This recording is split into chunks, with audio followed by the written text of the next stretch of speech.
안녕하십니까, 직돈입니다. 오늘은 지난 시간에 이어서 노화치료의 시대 그 2부를 보도록 하겠습니다. 저자는 이영진, 출판사는 아침 사과입니다. 참고로 저자 이영진 선생님은 닥터 신만이 TV라는 채널을 운영하고 계신데요. 채널을 방문하시면 더 자세한 내용들이 나와 있습니다. 그럼 바로 본문을 보겠습니다. 제4장 노쇠세포. 노화되어 죽어야 할 세포 중에는 안 죽고 버티는 세포가 있습니다. 세포 분열을 멈춰서 성장은 하지 못하는 세포이며 증식 능력을 상실한 세포이면서도 또 사멸되지는 않고 살아있는 세포가 바로 노쇠세포입니다. 노쇠세포가 사멸되지 않고 살아있는 이유는 사멸되지 않는 스위치를 켜지게 하고 있기 때문이죠. 예를 들면 사멸세포를 막는 단백질이 늘어남으로 죽지 않고 살아남게 됩니다. 또한 노쇠세포가 암세포로 변하지 않도록 하는 암 억제 물질들도 사멸을 억제하는 기능이 있습니다. 세포가 노쇠세포로 되기 전까지 분열할 수 있는 횟수를 헤이플릭 한계라 부릅니다. 그리고 이 이후에 진행된 많은 연구에서 노쇠세포가 단순히 세포 분열만 멈추게 하는 게 아니라 여러 가지 염증과 노화의 가속을 일으킬 수 있는 주요 요소라는 사실이 밝혀졌습니다. 젊었을 때는 노쇠세포가 숫자도 적고 면역 기능도 좋게 하므로 노쇠세포가 생기더라도 대개는 제거됩니다. 그러나 나이가 들면 노쇠세포의 숫자는 점점 더 많아지고 이를 제거해야 될 면역세포의 기능은 점차 줄어듭니다. 20살까지의 젊은 나이에서는 노쇠세포의 숫자 비율은 매우 낮습니다. 게다가 면역 기능도 좋아지므로 노쇠세포가 생기더라도 대개 제거됩니다. 그러다가 나이가 들면 노쇠세포의 숫자는 점점 많아집니다. 40대가 되면 전체 세포의 5%에 이르고 50세 이후에는 매년 0.5%씩 늘어나 70에서 80세가 되면 20%까지도 늘어난다는 보고가 있습니다. 반면에 이를 제거해야 될 면역세포의 기능은 점차 줄어들게 됩니다. 일반적으로 노쇠세포는 면역 감시로 제거 대상이 됩니다. 그러나 새로 생성되는 노쇠세포의 속도가 면역세포에 따른 제거 속도를 초과하지 않는 인계값에 도달하면, 특히 면역 기능이 저하될 때 노쇠세포가 조직에 축적됩니다. 이러한 축적은 장기와 조직의 기능장애를 초래하며 만성질환으로 이어질 가능성이 있습니다. 파세틴은 잠재적인 노쇠세포 제거제로 노화세포 축적의 부담을 줄여 면역체계가 노화세포 축적을 효과적으로 통제하고 예방할 수 있도록 도와줍니다. 이를 통해 만성질환의 발병과 진행을 지연시킬 가능성이 있습니다. 노쇠세포에서 분비하는 염증성 물질은 처음에는 조직의 회복 반응을 돕는 것이 일반적이지만 나이가 들고 면역 기능이 차차 줄어들면 만성염증을 유발하는 부정적 영향을 미치는 요인으로 변하게 됩니다. 게다가 노쇠세포가 분비하는 염증성 물질로 만성염증이 지속되면 주변의 정상세포들도 노쇠세포로 변합니다. 그래서 좀비세포라는 별명을 붙였습니다. 다음은 노쇠세포가 생기는 원인입니다. 먼저 내적 요인입니다. DNA 손상 및 DNA 복구 결함입니다. 세포는 늘 손상됩니다. 또한 이를 복구하는 과정을 평생 반복합니다. 우리가 평생 살면서 늘 다치고 회복하는 것과 마찬가지입니다.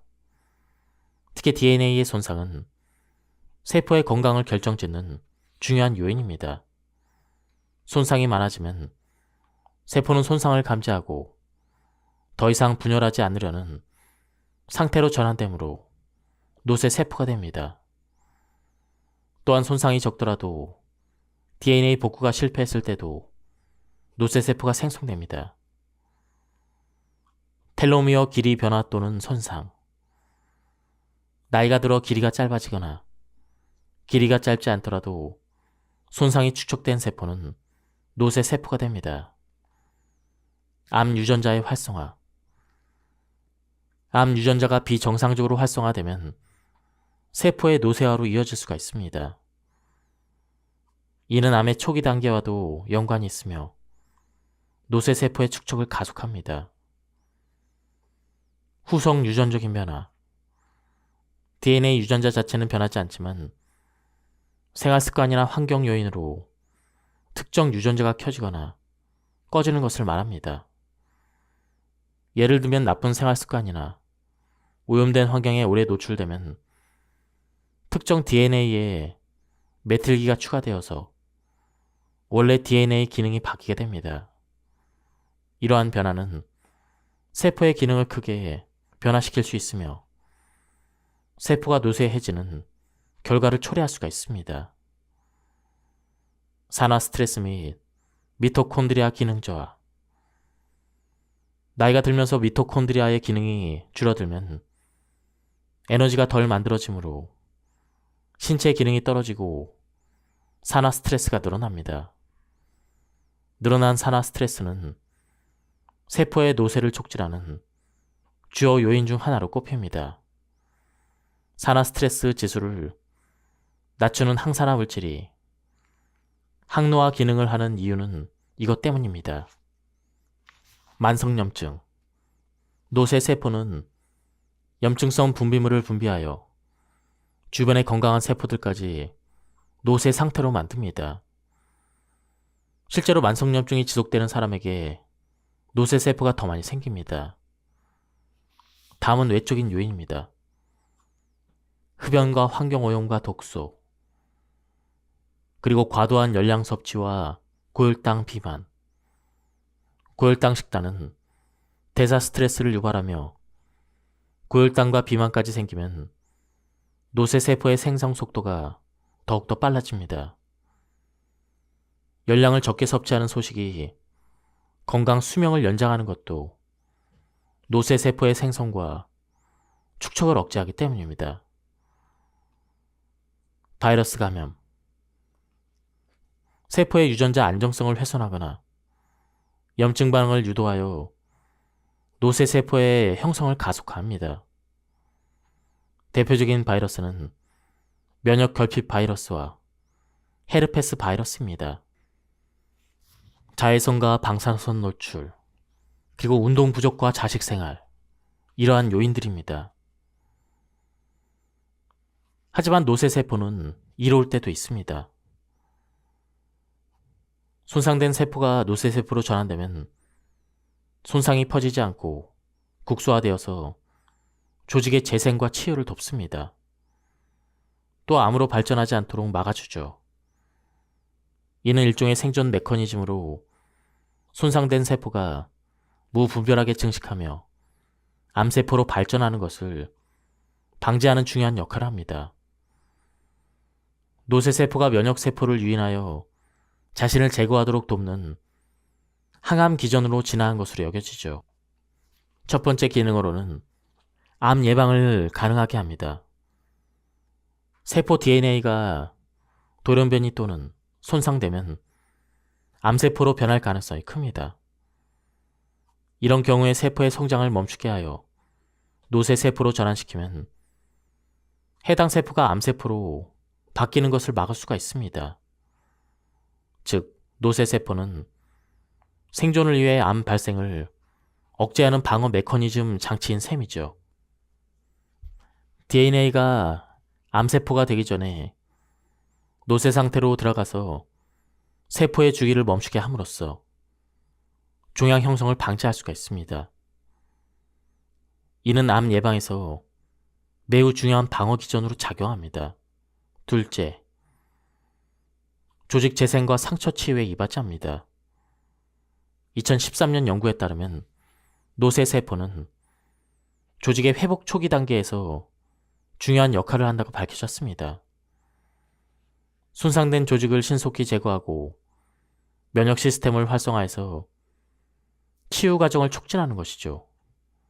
노쇠세포는 면역세포를 해당 부위로 유인하고 염증 반응을 일으켜 손상된 조직을 제거하도록 돕습니다.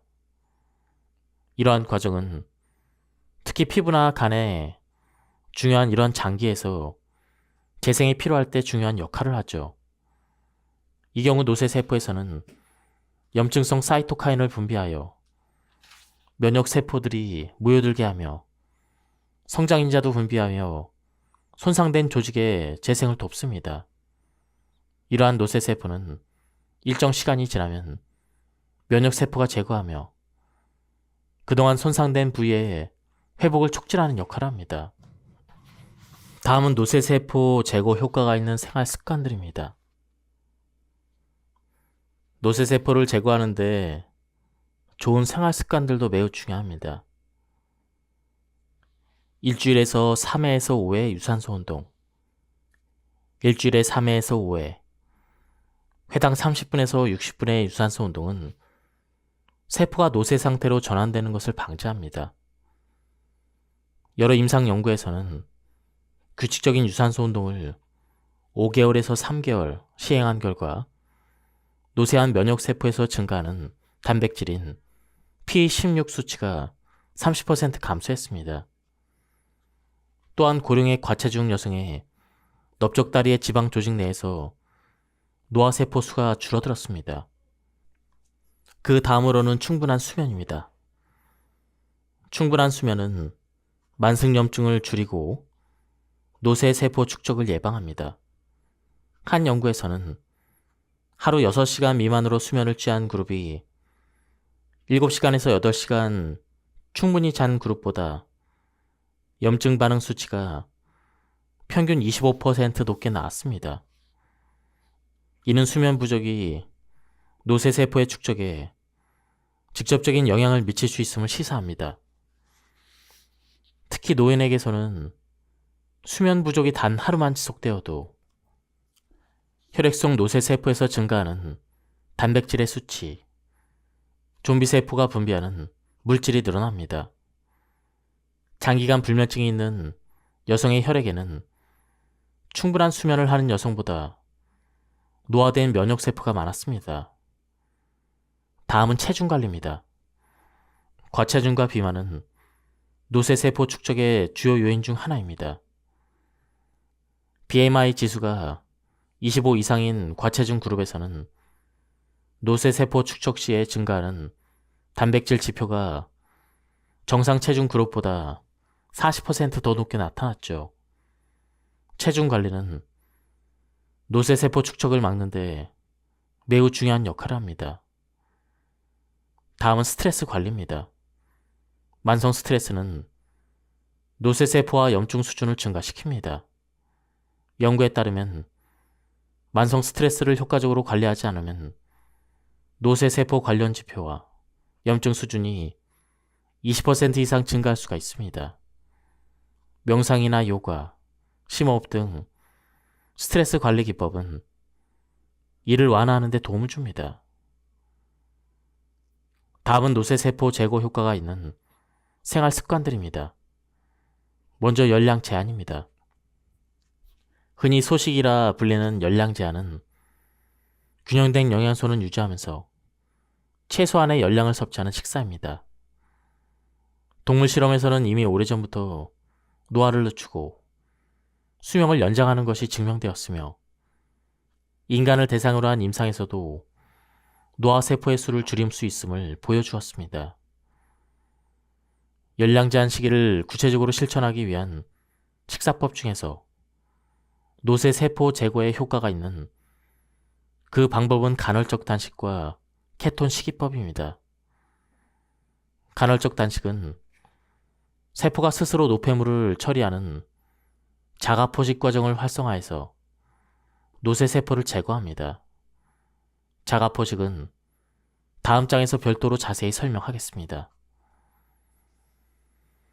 정상세포가 노쇠세포로 전환되는 것을 억제하는 비약물 요법 중에서 가장 강력한 효과를 발휘하는 것은 열량을 제한하는 식이요법입니다. 간헐적 단식은 이러한 강력한 식이요법을 실천하는 구체적인 실천 방법이므로 아주 중요한 항노화 장수요법입니다. 2018년 연구에 따르면 간헐적 단식을 한 그룹에서 세포 내 불필요한 물질을 분해하고 재활용하는 과정을 촉진하는 자가포식 관련 유전자가 40% 더 활성화되었고 노쇠세포 지표가 감소했습니다. 다음은 간헐적 단식 실천법입니다. 5대2 간헐적 단식. 일주일 중 5일은 평소대로 식사하고 2일은 열량을 제한하는 방식입니다. 이 방식은 단식이라도 완전히 굶는 것이 아니라 영양이 풍부한 저열량 식사를 선택해서 최소한의 에너지를 유지하므로 비교적 실천하기 쉬운 단식 형태이죠. 단식일에는 하루 열량 섭취량을 남성은 약 600열량, 여성은 약 500열량을 제한합니다. 단식하지 않는 나머지 5일 동안은 열량 제한 없이 평소대로 식사하되 건강한 음식을 섭취하는 것이 더 좋은 결과를 가져옵니다. 다음은 16대8 간헐적 단식입니다. 하루에 16시간 공복 상태를 유지하고 나머지 8시간 동안 음식을 섭취하는 간헐적 단식 방법입니다.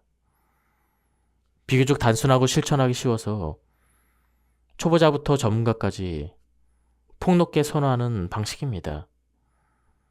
16시간 공복 시간에는 물이나 커피, 차와 같은 열량이 없는 음료는 섭취할 수 있지만 음식은 섭취하지 않습니다. 16대8 방식은 본인의 생활 방식에 맞게 시간을 설정하면 됩니다. 고강도 인터벌 운동. 짧지만 강렬한 운동법으로 노쇠세포를 제거하는 놀라운 효과를 보입니다. 18세에서 60세 정상인 39명을 대상으로 12주간 고강도 인터벌 운동 후 염증 수치 또한 25% 줄었습니다. 다음 사우나의 열 치료입니다. 사우나와 열 치료는 세포 건강에 큰 영향을 미칩니다. 사우나를 주 3회에서 7회, 회당 15분에서 30분 동안 이용한 경우 장수 지표 중 하나인 열 충격 단백질의 증가와 염증 감소 효과를 보고 있습니다. 오늘 리뷰는 여기까지 하도록 하겠습니다. 다음에 뒷부분을 계속 소개해 드리도록 하겠습니다. 즐거운 시간 되시기 바랍니다. 감사합니다. 안녕하십니까, 직돈입니다. 오늘은 지난 시간에 이어서 노화치료의 시대 그 2부를 보도록 하겠습니다. 저자는 이영진, 출판사는 아침 사과입니다. 참고로 저자 이영진 선생님은 닥터 신만이 TV라는 채널을 운영하고 계신데요. 채널을 방문하시면 더 자세한 내용들이 나와 있습니다. 그럼 바로 본문을 보겠습니다. 제4장 노쇠세포. 노화되어 죽어야 할 세포 중에는 안 죽고 버티는 세포가 있습니다. 세포 분열을 멈춰서 성장은 하지 못하는 세포이며 증식 능력을 상실한 세포이면서도 또 사멸되지는 않고 살아있는 세포가 바로 노쇠세포입니다. 노쇠세포가 사멸되지 않고 살아있는 이유는 사멸되지 않는 스위치를 켜지게 하고 있기 때문이죠. 예를 들면 사멸세포를 막는 단백질이 늘어남으로 죽지 않고 살아남게 됩니다. 또한 노쇠세포가 암세포로 변하지 않도록 하는 암 억제 물질들도 사멸을 억제하는 기능이 있습니다. 세포가 노쇠세포로 되기 전까지 분열할 수 있는 횟수를 헤이플릭 한계라 부릅니다. 그리고 이 이후에 진행된 많은 연구에서 노쇠세포가 단순히 세포 분열만 멈추게 하는 게 아니라 여러 가지 염증과 노화의 가속을 일으킬 수 있는 주요 요소라는 사실이 밝혀졌습니다. 젊었을 때는 노쇠세포가 숫자도 적고 면역 기능도 좋게 하므로 노쇠세포가 생기더라도 대개는 제거됩니다. 그러나 나이가 들면 노쇠세포의 숫자는 점점 더 많아지고 이를 제거해야 될 면역세포의 기능은 점차 줄어듭니다. 20살까지의 젊은 나이에서는 노쇠세포의 숫자 비율은 매우 낮습니다. 게다가 면역 기능도 좋아지므로 노쇠세포가 생기더라도 대개 제거됩니다. 그러다가 나이가 들면 노쇠세포의 숫자는 점점 많아집니다. 40대가 되면 전체 세포의 5%에 이르고 50세 이후에는 매년 0.5%씩 늘어나 70에서 80세가 되면 20%까지도 늘어난다는 보고가 있습니다. 반면에 이를 제거해야 될 면역세포의 기능은 점차 줄어들게 됩니다. 일반적으로 노쇠세포는 면역 감시로 제거 대상이 됩니다. 그러나 새로 생성되는 노쇠세포의 속도가 면역세포에 따른 제거 속도를 초과하지 않는 인계값에 도달하면, 특히 면역 기능이 저하될 때 노쇠세포가 조직에 축적됩니다. 이러한 축적은 장기와 조직의 기능장애를 초래하며 만성질환으로 이어질 가능성이 있습니다. 타세틴은 잠재적인 노쇠세포 제거제로 노화세포 축적의 부담을 줄여 면역체계가 노화세포 축적을 효과적으로 통제하고 예방할 수 있도록 도와줍니다. 이를 통해 만성질환의 발병과 진행을 지연시킬 가능성이 있습니다. 노쇠세포에서 분비하는 염증성 물질은 처음에는 조직의 회복 반응을 돕는 것이 일반적이지만 나이가 들고 면역 기능이 차차 줄어들면 만성 염증을 유발하는 부정적 영향을 미치는 요인으로 변하게 됩니다. 게다가 노쇠세포가 분비하는 염증성 물질로 만성 염증이 지속되면 주변의 정상 세포들도 노쇠세포로 변합니다. 그래서 좀비세포라는 별명을 붙였습니다. 다음은 노쇠세포가 생기는 원인입니다. 먼저 내적 요인입니다. DNA 손상 및 DNA 복구 결함입니다. 세포는 늘 손상됩니다. 또한 이를 복구하는 과정을 평생 반복합니다. 우리가 평생 살면서 늘 다치고 회복하는 것과 마찬가지입니다. 특히 DNA의 손상은 세포의 건강을 결정짓는 중요한 요인입니다. 손상이 많아지면 세포는 손상을 감지하고 더 이상 분열하지 않으려는 상태로 전환되므로 노쇠세포가 됩니다. 또한 손상이 적더라도 DNA 복구가 실패했을 때도 노쇠세포가 생성됩니다. 텔로미어 길이 변화 또는 손상. 나이가 들어 길이가 짧아지거나 길이가 짧지 않더라도 손상이 축적된 세포는 노쇠세포가 됩니다. 암 유전자의 활성화. 암 유전자가 비정상적으로 활성화되면 세포의 노쇠화로 이어질 수가 있습니다. 이는 암의 초기 단계와도 연관이 있으며 노쇠세포의 축적을 가속합니다. 후속 유전적인 변화. DNA 유전자 자체는 변하지 않지만 생활습관이나 환경 요인으로 특정 유전자가 켜지거나 꺼지는 것을 말합니다. 예를 들면 나쁜 생활습관이나 오염된 환경에 오래 노출되면 특정 DNA에 메틸기가 추가되어서 원래 DNA 기능이 바뀌게 됩니다. 이러한 변화는 세포의 기능을 크게 변화시킬 수 있으며 세포가 노쇠해지는 결과를 초래할 수가 있습니다. 산화 스트레스 및 미토콘드리아 기능 저하. 나이가 들면서 미토콘드리아의 기능이 줄어들면 에너지가 덜 만들어지므로 신체 기능이 떨어지고 산화 스트레스가 늘어납니다.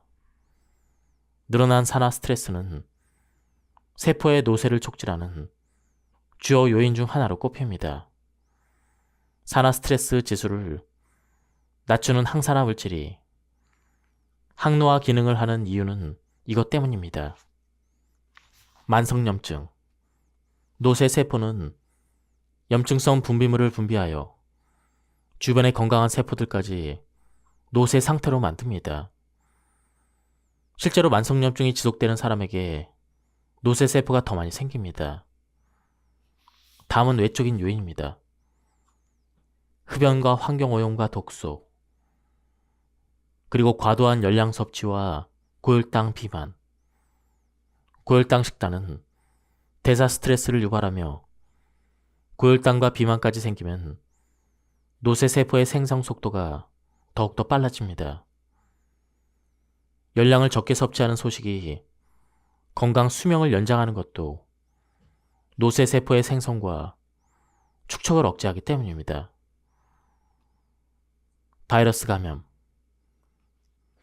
세포의 유전자 안정성을 훼손하거나 염증 반응을 유도하여 노쇠 세포의 형성을 가속화합니다. 대표적인 바이러스는 면역 결핍 바이러스와 헤르페스 바이러스입니다. 자외선과 방사선 노출, 그리고 운동 부족과 자식 생활, 이러한 요인들입니다. 하지만 노쇠 세포는 이로울 때도 있습니다. 손상된 세포가 노쇠 세포로 전환되면 손상이 퍼지지 않고 국소화되어서 조직의 재생과 치유를 돕습니다. 또 암으로 발전하지 않도록 막아주죠. 이는 일종의 생존 메커니즘으로 손상된 세포가 무분별하게 증식하며 암세포로 발전하는 것을 방지하는 중요한 역할을 합니다. 노쇠세포가 면역세포를 유인하여 자신을 제거하도록 돕는 항암 기전으로 진화한 것으로 여겨지죠. 첫 번째 기능으로는 암 예방을 가능하게 합니다. 세포 DNA가 돌연변이 또는 손상되면 암세포로 변할 가능성이 큽니다. 이런 경우에 세포의 성장을 멈추게 하여 노쇠세포로 전환시키면 해당 세포가 암세포로 바뀌는 것을 막을 수가 있습니다. 즉, 노쇠세포는 생존을 위해 암 발생을 억제하는 방어 메커니즘 장치인 셈이죠. DNA가 암세포가 되기 전에 노쇠 상태로 들어가서 세포의 주기를 멈추게 함으로써 종양 형성을 방지할 수가 있습니다. 이는 암 예방에서 매우 중요한 방어 기전으로 작용합니다. 둘째, 조직 재생과 상처 치유에 이바지합니다. 2013년 연구에 따르면 노쇠 세포는 조직의 회복 초기 단계에서 중요한 역할을 한다고 밝혀졌습니다. 손상된 조직을 신속히 제거하고 면역 시스템을 활성화해서 치유 과정을 촉진하는 것이죠. 노쇠 세포는 면역 세포를 해당 부위로 유인하고 염증 반응을 일으켜 손상된 조직을 제거하도록 돕습니다. 이러한 과정은 특히 피부나 간에 중요한 이런 장기에서 재생이 필요할 때 중요한 역할을 하죠. 이 경우 노쇠 세포에서는 염증성 사이토카인을 분비하여 면역 세포들이 모여들게 하며 성장인자도 분비하며 손상된 조직의 재생을 돕습니다. 이러한 노쇠 세포는 일정 시간이 지나면 면역 세포가 제거하며 그동안 손상된 부위의 회복을 촉진하는 역할을 합니다. 다음은 노쇠 세포 제거 효과가 있는 생활 습관들입니다. 노쇠 세포를 제거하는데 좋은 생활 습관들도 매우 중요합니다. 일주일에서 3회에서 5회 유산소 운동, 일주일에 3회에서 5회, 회당 30분에서 60분의 유산소 운동은 세포가 노쇠 상태로 전환되는 것을 방지합니다. 여러 임상 연구에서는 규칙적인 유산소 운동을 5개월에서 3개월 시행한 결과 노쇠한 면역 세포에서 증가하는 단백질인 P16 수치가 30% 감소했습니다. 또한 고령의 과체중 여성의 넓적다리의 지방 조직 내에서 노화세포 수가 줄어들었습니다. 그 다음으로는 충분한 수면입니다. 충분한 수면은 만성염증을 줄이고 노쇠세포 축적을 예방합니다. 한 연구에서는 하루 6시간 미만으로 수면을 취한 그룹이 7시간에서 8시간 충분히 잔 그룹보다 염증 반응 수치가 평균 25% 높게 나왔습니다. 이는 수면 부족이 노쇠세포의 축적에 직접적인 영향을 미칠 수 있음을 시사합니다. 특히 노인에게서는 수면 부족이 단 하루만 지속되어도 혈액 속 노쇠세포에서 증가하는 단백질의 수치, 좀비세포가 분비하는 물질이 늘어납니다. 장기간 불면증이 있는 여성의 혈액에는 충분한 수면을 하는 여성보다 노화된 면역세포가 많았습니다. 다음은 체중 관리입니다. 과체중과 비만은 노쇠세포 축적의 주요 요인 중 하나입니다. BMI 지수가 25 이상인 과체중 그룹에서는 노쇠세포 축적 시에 증가하는 단백질 지표가 정상 체중 그룹보다 40% 더 높게 나타났죠. 체중 관리는 노쇠세포 축적을 막는데 매우 중요한 역할을 합니다. 다음은 스트레스 관리입니다. 만성 스트레스는 노쇠세포와 염증 수준을 증가시킵니다. 연구에 따르면 만성 스트레스를 효과적으로 관리하지 않으면 노쇠세포 관련 지표와 염증 수준이 20% 이상 증가할 수가 있습니다. 명상이나 요가, 심호흡 등 스트레스 관리 기법은 이를 완화하는 데 도움을 줍니다. 다음은 노쇠세포 제거 효과가 있는 생활 습관들입니다. 먼저 열량 제한입니다. 흔히 소식이라 불리는 열량 제한은 균형된 영양소는 유지하면서 최소한의 열량을 섭취하는 식사입니다. 동물 실험에서는 이미 오래전부터 노화를 늦추고 수명을 연장하는 것이 증명되었으며 인간을 대상으로 한 임상에서도 노화세포의 수를 줄일 수 있음을 보여주었습니다. 열량 제한 시기를 구체적으로 실천하기 위한 식사법 중에서 노쇠세포 제거에 효과가 있는 그 방법은 간헐적 단식과 케톤 식이법입니다. 간헐적 단식은 세포가 스스로 노폐물을 처리하는 자가포식 과정을 활성화해서 노쇠세포를 제거합니다. 자가포식은 다음 장에서 별도로 자세히 설명하겠습니다.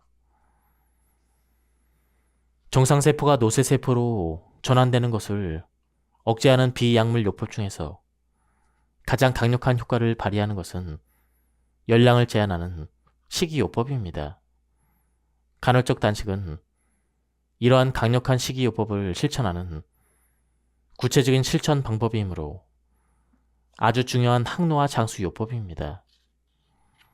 2018년 연구에 따르면 간헐적 단식을 한 그룹에서 세포 내 불필요한 물질을 분해하고 재활용하는 과정을 촉진하는 자가포식 관련 유전자가 40% 더 활성화되었고 노쇠세포 지표가 감소했습니다. 다음은 간헐적 단식 실천법입니다. 5대2 간헐적 단식. 일주일 중 5일은 평소대로 식사하고 2일은 열량을 제한하는 방식입니다. 이 방식은 단식이라도 완전히 굶는 것이 아니라 영양이 풍부한 저열량 식사를 선택해서 최소한의 에너지를 유지하므로 비교적 실천하기 쉬운 단식 형태이죠. 단식일에는 하루 열량 섭취량을 남성은 약 600열량, 여성은 약 500열량을 제한합니다.